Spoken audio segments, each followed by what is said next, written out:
ദയവ് ചെയ്തിട്ട് ഈ വീഡിയോ നിങ്ങൾ സ്ക്രോൾ ചെയ്യരുത്. ഞങ്ങളൊരു കൂട്ടുകാരന് വേണ്ടിയിട്ട് ഒരു സഹായം ചോദിക്കാൻ വേണ്ടിയിട്ടാണ് ഞാനിപ്പോൾ വന്നിട്ടുള്ളത്. ഞങ്ങളെ കൂടെ എല്ലാത്തിനും കട്ടക്കുണ്ടായിരുന്ന ഞങ്ങളെ പ്രിയ കൂട്ടുകാരൻ ഫൈസല് കഴിഞ്ഞ ആഴ്ച പെട്ടെന്ന് മരണപ്പെടുകയുണ്ടായി. ഒരു കുടുംബത്തിന്റെ ഏക അത്താണിയാണ് നഷ്ടപ്പെട്ടത്.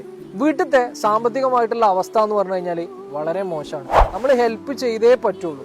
പ്രിയ കൂട്ടുകാരൻ ഫൈസലിന്റെ കുടുംബത്തിനെ ചേർത്ത് പിടിക്കാൻ വേണ്ടിയിട്ട് വരും ദിവസങ്ങളിൽ ഒരു ബിരിയാണി ചാലഞ്ചുമായിട്ട് ഞങ്ങളെ മുന്നിൽ വരും. വരുന്ന സമയത്ത് നിങ്ങളെ കൊണ്ട് എന്താണോ ചെയ്തു തരാൻ പറ്റുക ആ സഹായം ഞങ്ങൾക്ക് ആവശ്യമാണ്. അത് ബിരിയാണി ചാലഞ്ചിലേക്ക് സാധനങ്ങൾ വാങ്ങിയിട്ടോ സംഭാവന നൽകിയിട്ടോ ആ ബിരിയാണി പൊതി വാങ്ങിയിട്ടായാലും ഞങ്ങളെ കൂടെ നിങ്ങൾ കട്ടക്ക് നിൽക്കണം. മാതാപിതാക്കൾ ജീവിച്ചിരിക്കെ മക്കൾ മരിക്കുക എന്ന് പറഞ്ഞു കഴിഞ്ഞാൽ അത് വല്ലാത്തൊരവസ്ഥയാണ്. അതൊരു കുടുംബത്തിന്റെ അത്താണി കൂടി ആവുമ്പോൾ നിങ്ങൾക്ക് ചിന്തിച്ചാൽ അറിയും. ഞാൻ ഈ വീഡിയോന്റെ ഒപ്പം അക്കൗണ്ട് നമ്പറും അതേപോലെ തന്നെ സ്കാനറും ഞാൻ കൊടുത്തിട്ടുണ്ട്.